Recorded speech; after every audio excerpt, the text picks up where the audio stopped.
तो hello and welcome guys, आप सभी का बहुत बहुत स्वागत है आपके अपने यूट्यूब चैनल जॉब शुरू में। देखिए दोस्तों, आज है 21 नवंबर और 21 नवंबर ये डेली करंट अफेयर्स का डेली सीरीज़ है। अगर और 21 नवंबर 2021 से जितने भी करंट अफेयर्स के क्वेश्चंस बनेंगे इस वीडियो हम लोग कवर करेंगे और उनसे रिलेटेड फैक्ट भी जानेंगे जो आपके आने वाले एग्जाम्स के लिए बहुत ज़्यादा इंपॉर्टेंट है। और ख़ास करके अगर आप अभी एफएसआई वॉचमैन के लिए तैयारी कर लें तब तो आपके लिए उस पर्सपेक्टिव से बहुत ही ज़्यादा इंपॉर्टेंट क्वेश्चन होने वाला है। अगर आप इस वीडियो को एंड तक देखने एंड तक देखने के बाद अगर मेरी मेहनत और मेरी जो कंटेंट है वो आपको पसंद आती है तो चैनल को सब्सक्राइब कर सकते हैं। सब्सक्रिप्शन फ्री है। बाकी फिर बात की बात है और सारी चीज़ें वीडियो में डिस्कशन करेंगे। तो फिर चलिए बिना किसी टाइम वेस्ट के वीडियो को स्टार्ट करते हैं ना। हो तो फिर आज का फर्स्ट नंबर का है ना, आज का फर्स्ट नंबर का सवाल है। यहाँ पे आप लोग देख सकते हैं कि 20 नवंबर 2021 को है ना, इनमें से कौन सा दिवस मनाया जाता है ना। मतलब 20 नवंबर को इनमें से कौन सा दिवस मनाया जाता है। ऑप्शन नंबर ए है कि अमेरिका औद्योगिकीकरण दिवस, या फिर चीन औद्योगिकीकरण दिवस, या फिर ऑस्ट्रेलिया औद्योगिकीकरण दिवस, या फिर ऑप्शन नंबर डी है अफ्रीका औद्योगिकीकरण दिवस, है ना। तो इसका सही आंसर हो जाएगा ऑप्शन नंबर डी कि 20 नवंबर को है ना अफ्रीका औद्योगिकीकरण दिवस अभी जो हाल ही में मनाया गया यानी कि बीते कल में, है ना। तो यहाँ पे आप लोग पढ़ सकते हैं कि 20 नवंबर को अफ्रीका औद्योगिकीकरण दिवस मनाया जाता है। यह एक समय है जब कई अफ्रीकी देशों में सरकारें और अन्य संगठन अफ्रीका के औद्योगिकीकरण प्रक्रिया को प्रोत्साहित करने के तरीकों का आकलन करने में जुटे हुए हैं। ओके, सो आज का सेकंड नंबर का हमारा सवाल है कि 52वें इफ्फी के पैनोरमा सेक्शन में कितनी अनूठी सिनेमाई कृतियाँ प्रदर्शित करने की घोषणा की गई है।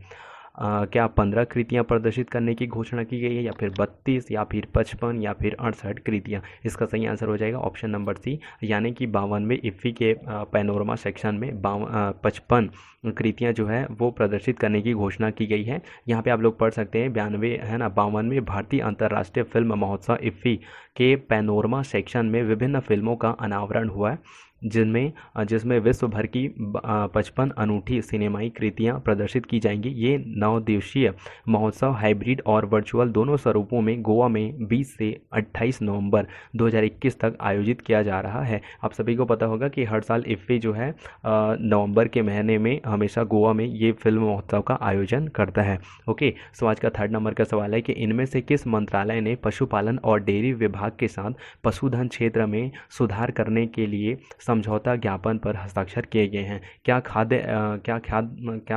प्रसंस्करण उद्योग मंत्रालय ने ये समझौता हस्ताक्षर किए, या फिर खेल मंत्रालय ने, या फिर जनजाति मंत्रालय ने, या फिर जल शक्ति मंत्रालय ने। इसका सही आंसर हो जाएगा ऑप्शन नंबर ए, यानी कि खाद्य प्रसंस्करण उद्योग मंत्रालय ने अभी पशुपालन और डेयरी विभाग में पशुधन क्षेत्र में सुधार करने के लिए खाद्य प्रसंस्करण उद्योग मंत्रालय ने ये समझौता किया है ना। यहाँ पे आप लोग पढ़ सकते हैं खाद्य प्रसंस्करण उद्योग मंत्रालय ने हाल ही में डेयरी उद्यमियों और डेयरी उद्योगों को लाभ के विस्तार की सुविधा के लिए साथ ही पशुधन क्षेत्र में सुधार के लिए पशुपालन और डेयरी विभाग के साथ समझौता ज्ञापन पर हस्ताक्षर किए हैं। ओके, सो आज का चौथा नंबर का सवाल है, निम्न में से किस देश के प्रधानमंत्री फुमियो किशिदा ने रिकॉर्ड तोड़ लगभग 56 ट्रिलियन जापानी येन के प्रोत्साहन पैकेज की घोषणा की है।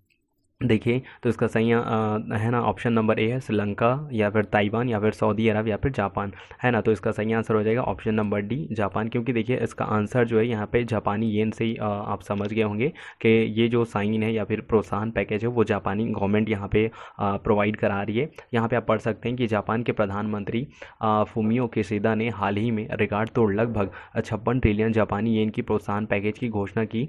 साथ ही जापान सरकार प्रोत्साहन कार्यक्रम को निधि देने के लिए वर्ष 2021 के अंत तक एक अतिरिक्त बजट भी तैयार करेगी। ओके, सो आज का हमारा पांचवा नंबर का सवाल है ना कि प्रधानमंत्री आवास योजना ग्रामीण के हाल ही में कितने वर्ष पूरे किए। आपको बताना है कि प्रधानमंत्री आवास योजना ग्रामीण ने अभी हाल ही में कितने वर्ष पूरे किए हैं। 3 वर्ष, 4 वर्ष, 5 वर्ष, या फिर 6 वर्ष। इसका सही आंसर हो जाएगा ऑप्शन नंबर सी, यानी कि 5 वर्ष जो है अपने प्रधानमंत्री आवास योजना ने वो अपने 5 वर्ष जो है कंप्लीट कर लिए हैं।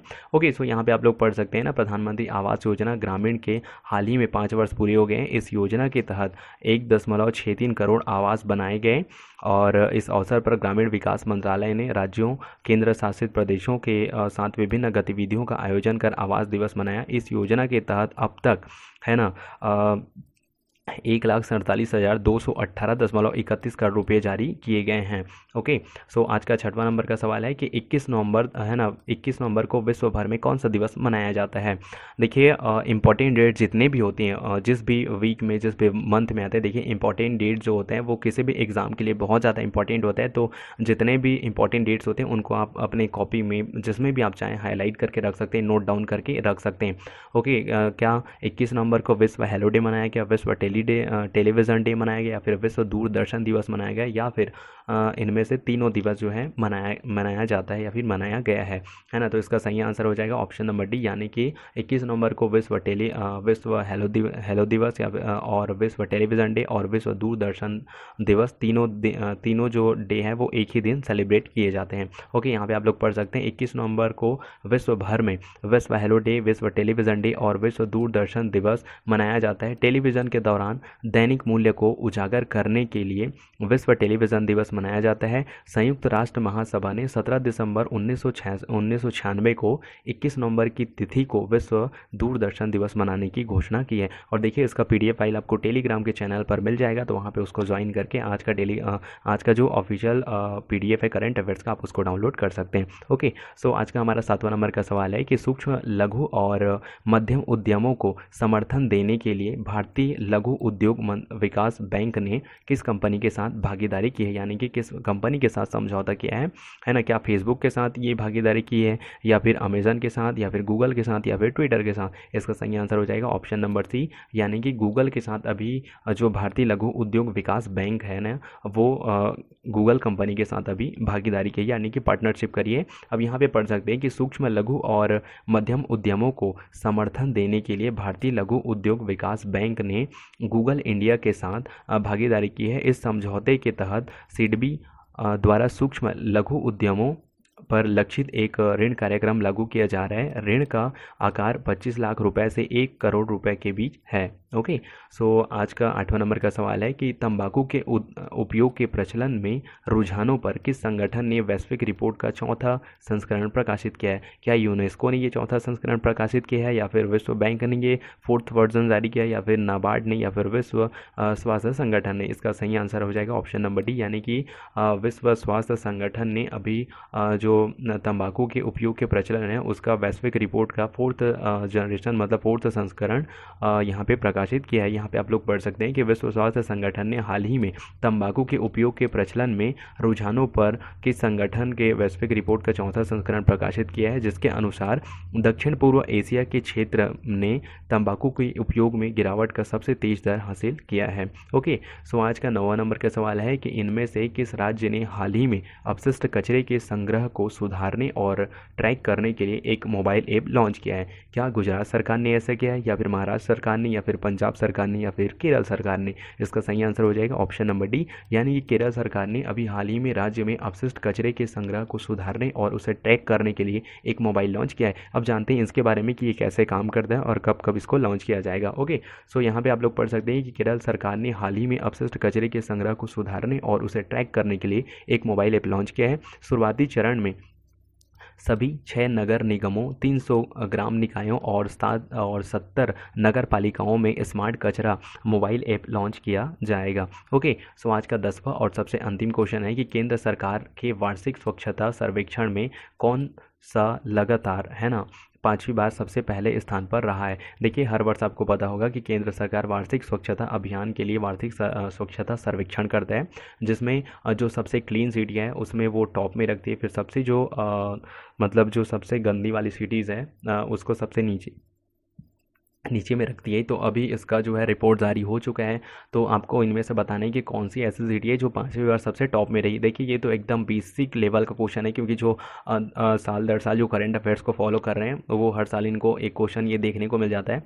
तो आई होप कि आप सब इसका आंसर सही करेंगे। क्या ये पुणे सिटी ने 5वीं बार रिकॉर्ड तोड़ा है, या फिर 5वीं बार वो प्रथम स्थान पर आया, या फिर इंदौर ने, या फिर चेन्नई ने, या फिर कोलकाता ने। इसका सही आंसर हो जाएगा दोस्तों ऑप्शन नंबर डी, मतलब सॉरी ऑप्शन नंबर बी, यानी कि इंदौर ने इस बार फिर 5वीं बार जो है स्वच्छता सर्वेक्षण जो केंद्र सरकार द्वारा लिया जाता है उसमें 5वीं बार पहले स्थान हासिल किया है। यहाँ पे आप लोग पढ़ सकते हैं केंद्र सरकार के वार्षिक स्वच्छता सर्वेक्षण के सर्वेक्षण में मध्य प्रदेश का इंदौर लगातार 5वीं बार पहले स्थान पर रहा। जबकि दूसरा स्थान सूरत और तीसरा स्थान विजयवाड़ा को मिला है। केंद्र सरकार के वार्षिक स्वच्छता सर्वेक्षण में सबसे स्वच्छ गंगा शहर की श्रेणी में यूपी के वाराणसी को पहला स्थान मिला है। ओके, सो ये रहे आज के जितने भी टॉप क्वेश्चन से मैंने आपके सामने में रखे। आई होप आप सभी को ये जो क्वेश्चन है वो पसंद आए होंगे, और अगर किसी को किसी सवाल में कोई डाउट्स है या फिर आपके और कोई सुझाव है तो प्लीज़ कमेंट सेक्शन में राइट डाउन करिए, वहाँ पे राइट करिए और मेरे तक आप उसको पहुँचाइए। तो फिर चलिए गाइस, मिलते हैं किसी और नई वैकेंसी या फिर करेंट अफेयर्स और या फिर जीके के क्वेश्चन के साथ। तब तक से को bye bye, have a great day, जय हिंद, वंदे मातरम।